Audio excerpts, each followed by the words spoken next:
Welcome everybody to RF Benson, and we're revisiting today the Miltech Simulations Chinook CH-47D in Microsoft Flight Simulator 2024 with Pimax Crystal Light VR headset again. It's been a while, so we're going to flip that back on over the top of my head, and we're going to spend an hour flying towards the Queen Elizabeth carrier down in Portsmouth.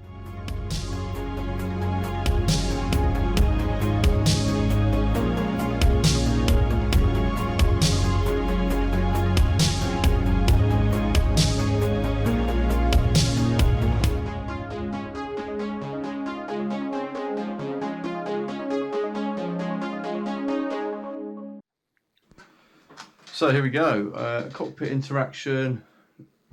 It's very difficult. It's been a couple of months now since I've actually used this, and therefore we're going to give it a little go.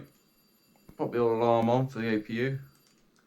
Tell the folks around that we're going to get the jet ready to go. So the jet, the chopper. So this is the Pimax Crystal Light. They've got a deal at the moment where you can, you can effectively, let's see if I can really bend. Oh wow, look at that. That's pretty mega. Yeah, they've got a deal on at the moment where you can actually upgrade your headset if you've got a really old sort of VR headset. They're doing like upgrade deals and all that kind of snazzy stuff. Map, we don't need. Load, yeah, fuel, set, config. We don't need that horrible mirror. I think that should be hidden by default on this. Is pretty horrible, I think. Yeah, we don't need anything else. So we'll save that change. I think we're pretty much ready to go. So let's get the chopper started. Oops. Engine 1. Ooh. And this is where I think VR headsets really excel.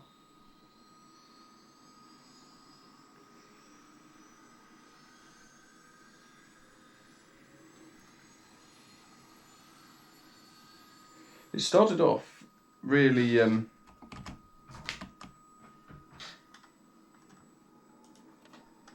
the part brake on a second. For some reason that keybind for me is not working. Yeah, it started off really quite clear, and all of a sudden now I'm starting, I think just from the heat of my head, the glass lenses are starting to just get a little bit of clouding, which I can't seem to get rid of, but hopefully that'll dissipate over time. We've got a little GPS fired up.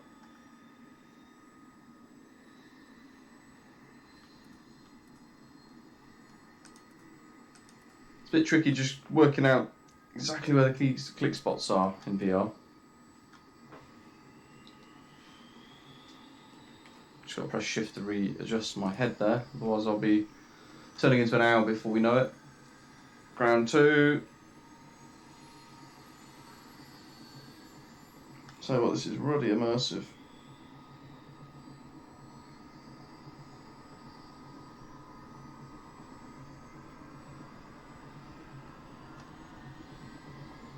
Now I will say before we go anywhere, I do have a couple of problems with the keybinds with the steering down here, which I'll probably just switch to unlock and then have to use rudder pedals, which I know is not how to steer in the Chinook, but for some reason for me this whole steering control down here doesn't actually do anything, even if I put it into steer and then kind of ask for a left turn or something like that. It doesn't seem to do anything in 2024.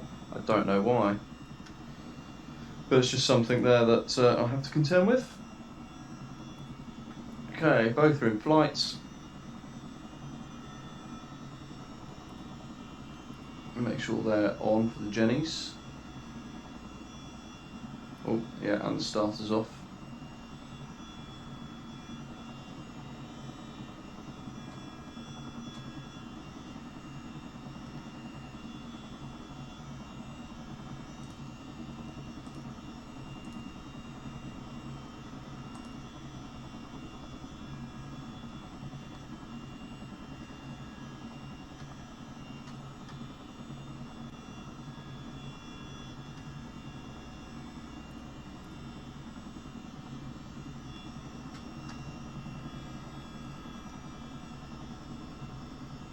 Let's see what we get anyway. Put the APU off. Do love the noises in this. What have we got here? We'll set a QFE. It's in American money, don't like that. Is it 2976? Live weather at the minute around Oxfordshire. Really windy and a lot of storms. I thought it'd be quite good fun. Okay, so we're left and right, clear. Ooh, that was weird. It's been a couple of months since I've been in this, and yeah, we shall see how we get on. So a little bit of forward stick, just to get us moving. Okay, so that steering control is on. Let's scroll it for a left turn.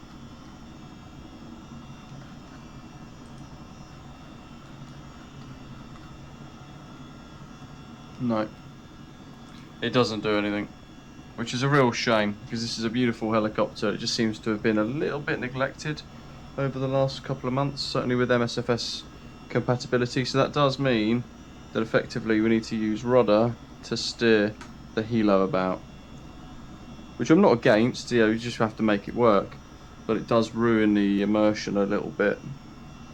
Anyway, out of Benson, we're going to route south towards Odium, and after passing overhead Odium, which is included in the scene as a scenery with the purchase of the Miltech Chinook, which is a nice little addition, we're going to continue routing southbound, low and fast for a Chinook, towards Portsmouth.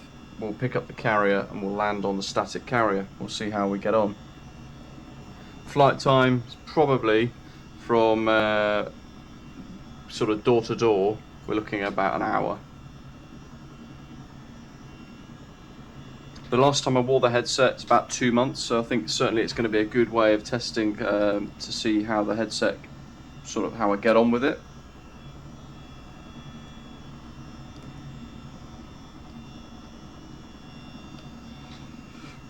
Left's clear, right's clear. Just because they can be, for some people, a cause of kind of nauseousness, headaches, that sort of thing. And I'm kind of approaching this almost as a returning user, because it has been, I think it's literally 2 months to the day since I last put this on. So we'll see what happens. But yeah, this is definitely the niche.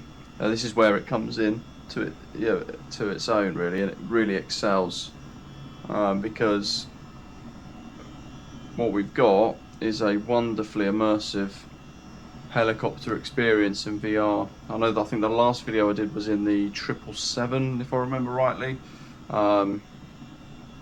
buzzing around in that with the VR headset around San Francisco, and it was pretty good, but I did find that it had its limitations. Okay, rolling forwards, big old headwind, a very low cloud base. It's a bit of stick forwards to get us full momentum. Setting our takeoff power. Nice gentle climb away. Yeah, this is pretty good. So that headwind there is going to slow us down quite considerably today.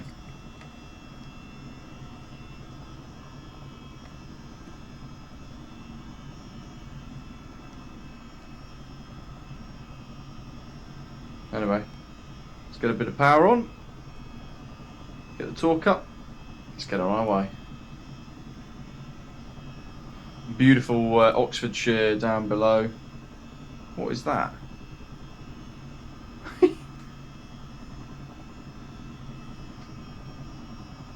That's a Royal Mail truck. How random. I wonder if that's part of the scenery.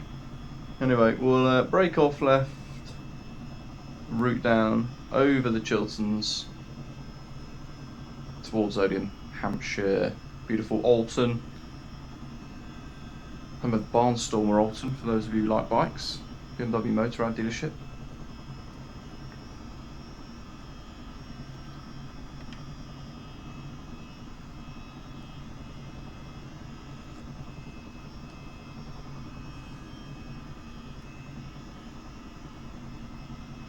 what we'll do on the journey is have to climb probably to a couple of thousand feet at some point, just to get over some hills, certainly Portsmouth, near Portsmouth way.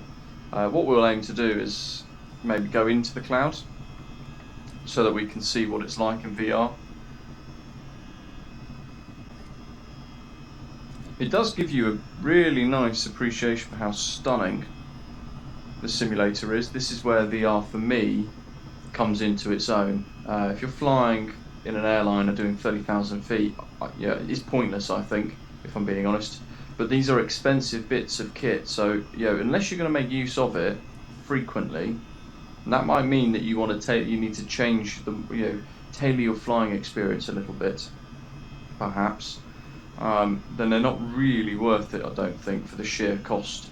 I think now it's been on my head for maybe 20 minutes. It's not quite uncomfortable yet, but you can feel the pressure around your face and the heat coming from the device as well, because they're doing a lot of stuff inside the headset to give us this experience.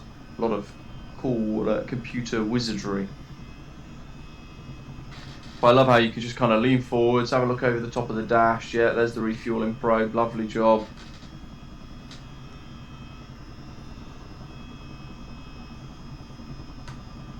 And enjoy kind of the world around you.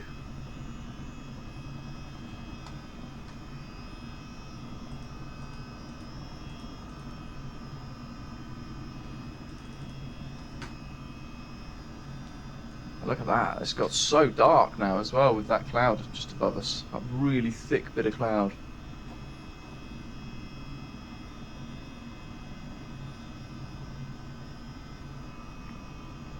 Since I last used this, the Pimax Crystal Light has had a fair few updates. I think that's the M3 motorway, so that's good for my bearings.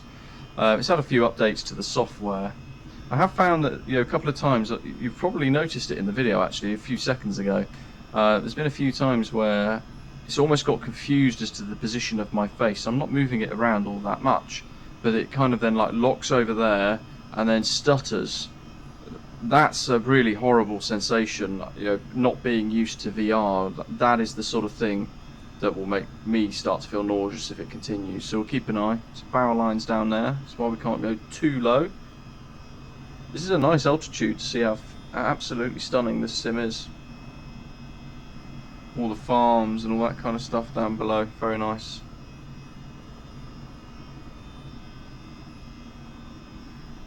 We're not going to touch down at Odium, we're just going to whiz over the top of it as a kind of a reference point routing down towards Portsmouth and the Queen Elizabeth carrier.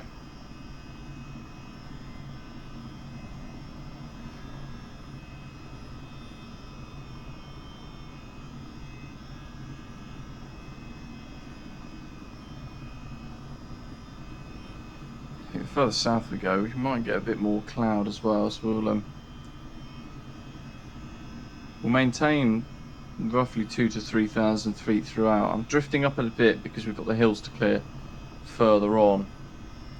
Although if we do pass Odium, I'll probably stay roughly around this altitude. But we're just flying with the Mark 1 eyeball at the moment.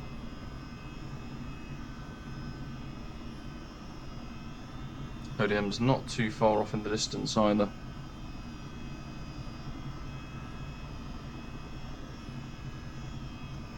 What I'll do once we pass Odium as well is we'll flick into kind of night mode just to see what this looks like in VR at night. Very interested to see what that might look like. I would imagine it looks pretty incredible, but yeah, we'll have to wait and see. So we'll do a very brief bit of flying at night. While the time forwards, go back to live time, which is now as I record this. Dip into cloud, have a little experimentation on this hop.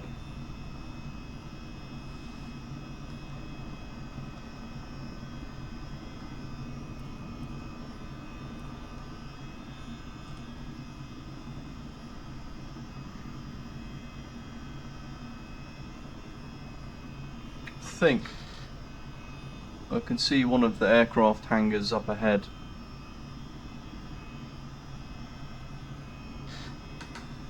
which means I think this is Alton in Hampshire. It's a beautiful little town. It's either Alton or it's Odium.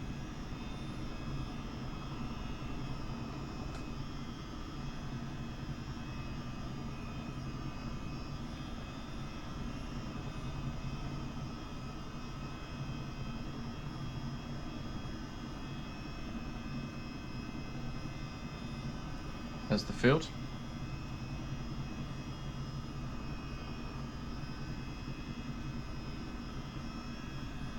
So if you use Pimax headsets or any other VR headset, let us know which you might have in the comments down below. Don't forget to hit like and subscribe as always. Let us know if you like these sorts of videos. I can try and focus on doing some more of them perhaps, and that usually is an indication based on how many likes I get on a video, that kind of thing. So we'll be interested to hear your thoughts.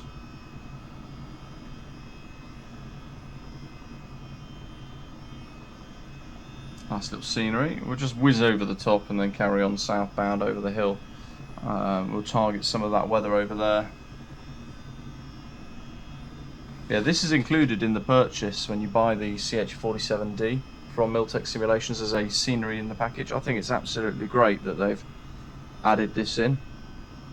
A couple of static Chinooks and things. This is the home of the Chinook Force for the Royal Air Force, for what it's worth. Look at that, beautiful detail.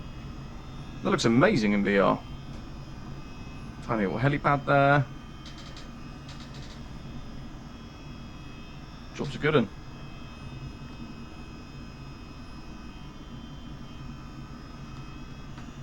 Okay, so now I need to remember my keybinds. That one, it's hard to see without actually seeing the keybind, the keyboard physically. Let's go to custom. We're about to hit all this horrible weather as well. We'll wind the time forwards. Zip, zip, zip, zip, zip, zip, zip, zip. Into kind of like a dusk. And then what do we want? MVGs? Yeah. What are you saying? Look at this! That looks pretty mega. Right into the dirty rain.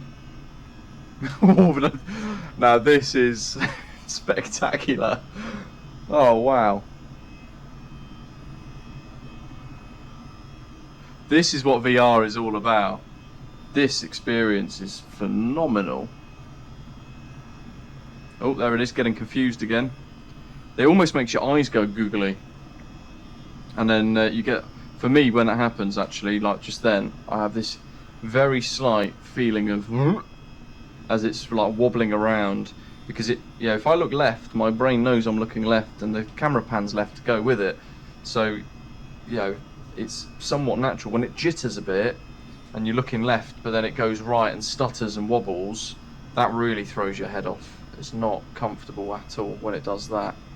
It's probably a software thing that they can fix, but look how amazing this looks. Really something.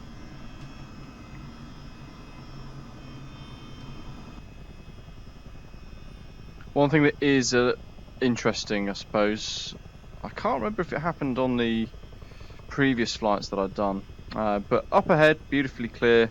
Down below, you do have to kind of look at specific things to get it in focus, which are, not a massive fan of. It does make it a bit harder to see what you want to see sometimes. If you just want to flick an eyeball left a bit, just check your engine instruments, your torque perhaps, you actually have to look at it to get it really clear. Otherwise it's really blurry and you just can't quite get the reading that you want. And then down here to the sides it goes really stuttery and mega blurry down there, and that's quite uncomfortable to look at for prolonged periods of time. So you do have to kind of throw your vision up and out a bit. Right, let's just bring the nose up. Just keep an eye on my cruise settings as well. Wash some of that speed off. We'll just dip into the clouds. We'll see what happens. Here we go. So we've seen some beautiful splatters of rain. An amazing time of day. Look at this. Now that looks realistic. Quite often when you're on a 2D screen, even though I'm running the sim in 4K, I find that cloud just doesn't quite do it in the sim. It's good, but it's not blow your mind kind of level of good. It's when you put a headset on like this and you get the atmospherics surrounding you that actually it shows you how superb the simulator is. I mean, look at that. It's great in a 2D screen, but you get a really good appreciation for the atmosphere around you in a VR headset. And there's a lot of options available now. You know, you've got the Pimax Crystal Super, which is mega expensive. Most people, I think, would say they're not spending that amount of money on a bit of hardware, and I tend to agree, unless you really, really want to enjoy VR and you're going to do most of your flying in VR. The Crystal Light, I can't remember off the top of my head, to be fair, now we're in flight, what the price of it is, but I do know it's cheaper than the Pimax Crystal Super. But again, I think it's around $500-ish. I'll put it on the screen if I got it wrong. Probably got it wrong. But again, a very expensive bit of kit, and if you're going to use it maybe 4, 5, 6 times through the year, is it justifiable? Probably not, unless you've got that money to throw at it. For me to spend that amount of money on a piece of hardware, I'd want to use it all the time to get value from it. But having not used it for 2 months, sticking it back on my head, taking out a Chinook, which is what I wanted to do a while ago with it, to be fair, just never got round to it. I mean, look, that's beautiful. That is absolutely superb. It's a very enjoyable experience. I think, personally, this is where it exceeds itself. You know, helicopter flying, low, slow. We'll see how easy it is to get this thing on the carrier shortly. I have found difficulty with it in the past on a 2D screen, because you just don't get that depth perception, and when you're landing on a deck, you know, it's really important that you can kind of understand depth perception of your rate of descent. I have a feeling this is going to give me that, based on my memory from experience before and my experience of it so far, 2 months down the line, throwing the headset back on over the top of my head. Not too far off now either, actually, so little airfield down there. There it is. A lot of cloud.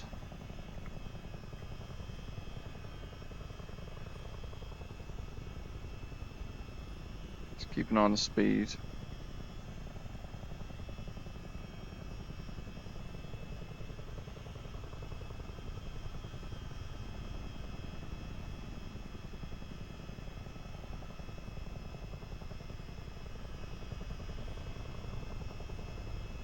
Portsmouth is all the way over there. I feel like we're getting absolutely battered by some crosswinds at the moment, and actually the sea down there looks quite rough. There's a lot of chop around the coast, which is pretty cool to see as well, actually, in fairness.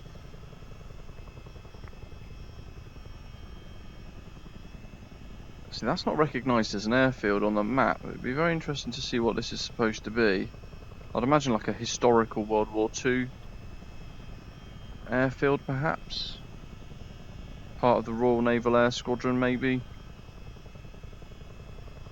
If you find out, and I haven't put it down in the comments or in the description,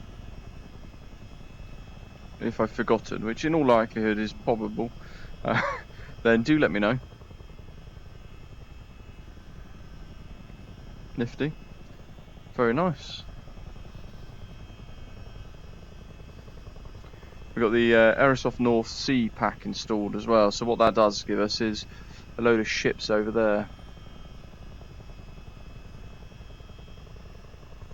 which is nice to see.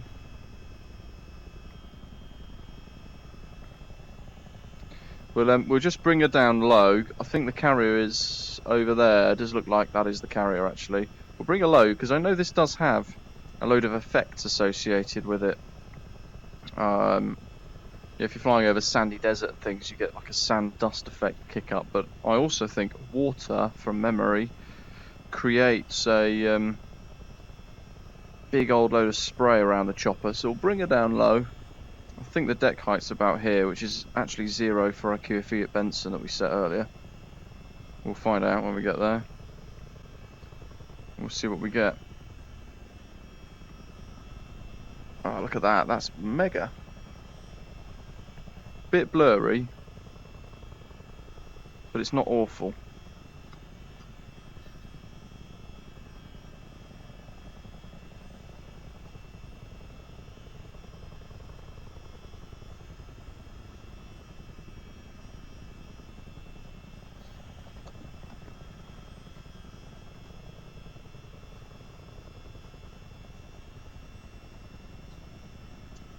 Let's see what we can get with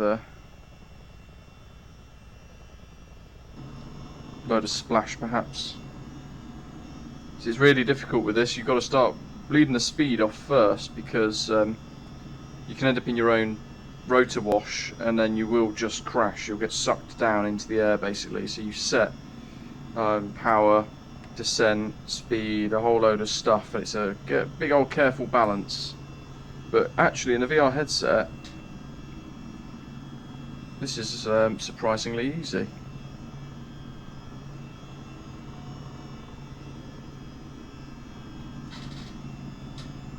There's a little bit of rotor wash. Just go backwards. See if we go into it. Yeah, there's a little bit that you can kind of see.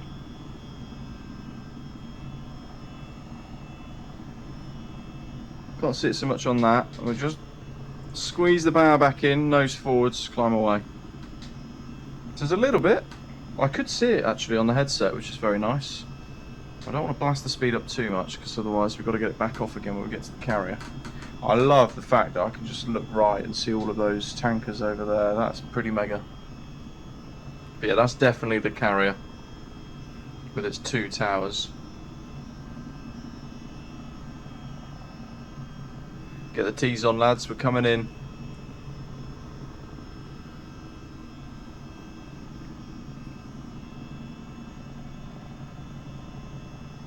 Right, so that's 0 QFE for Benson. From a distance, it looks like we might have that just set nicely for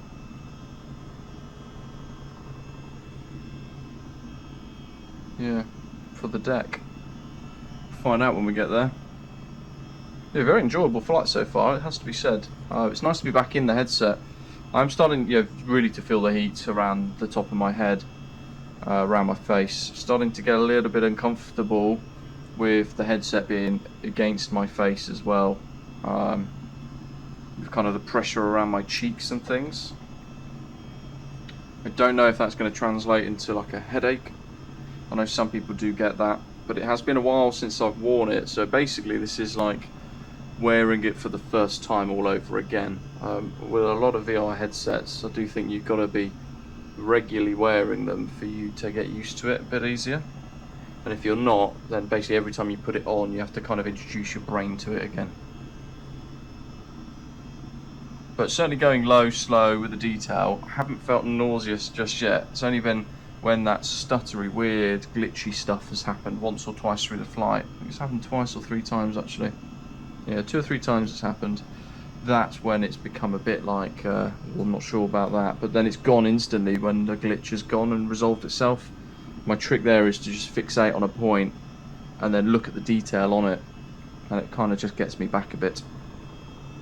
There she is, Queen Elizabeth.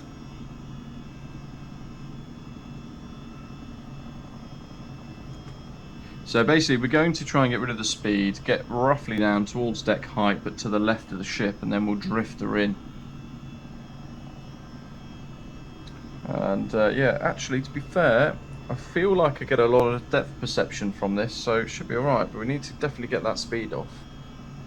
We're doing 125 knots towards the deck. So it's a bit of a balancing act again, pitch, power. And I'm fixating now on a point that I'm descending to, so I don't get caught in my own rotor wash.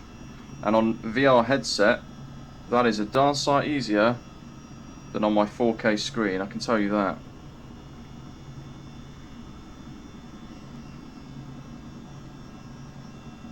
Oh, look at that. This is the Miltech Simulations UK carrier group. That's amazing!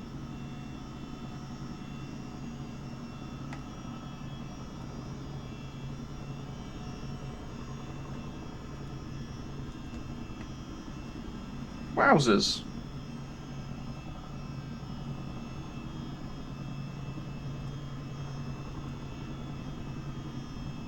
Okay, well there's the hopper. We just bring her in. The static carriers are the only ones you can land on, unfortunately, so there's no like real test for moving carriers or anything like that. Oh, this is so much easier. This is what it's all about. Just going to bring her in over towards like the runway bit, really.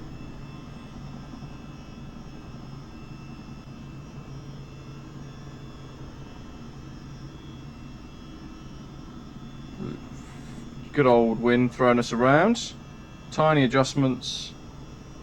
Keeping a level. Well, there's that QFE for Benson, giving us a good indication of the deck height anyway. That worked out in our favour. Gently down. Should be about a foot now. Back wheels. Front wheels.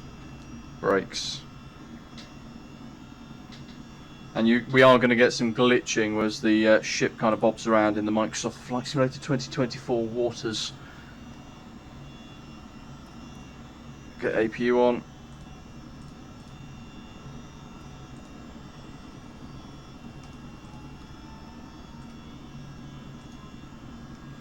Let's have a look. Let's get the doors open for you, lads.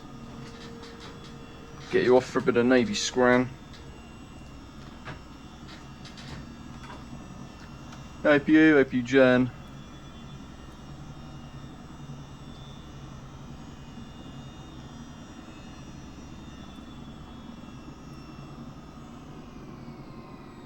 There you have it, folks.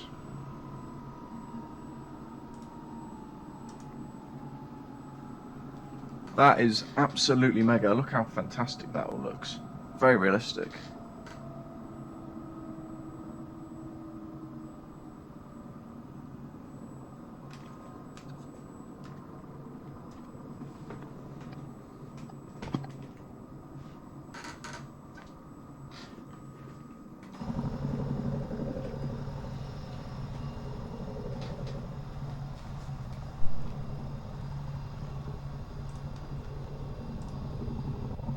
So there you have it, the Miltech Simulations Chinook CH-47D in Microsoft Flight Simulator 2024 and the Pimax Crystal Light headset used again for the first time in about 2 months.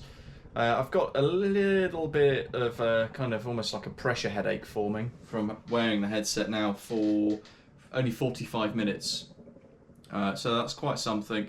But again, I think the more you use it, the more you will begin to get used to it. I'll put the links for all of these products that we've used today in the description down below. If you like this kind of flying, this is a bit for you perhaps, or you're looking at various VR headsets, then I'll show you guys what we've used today, including all of the scenery, the Miltech carrier group, and the Chinook as well. Hit like, hit subscribe, share your thoughts down in the comments below. Like I said, we're off for some Navy scran on the QE. Hope you've enjoyed the video. Thank you very much for watching. And I'll see you next time. Take care.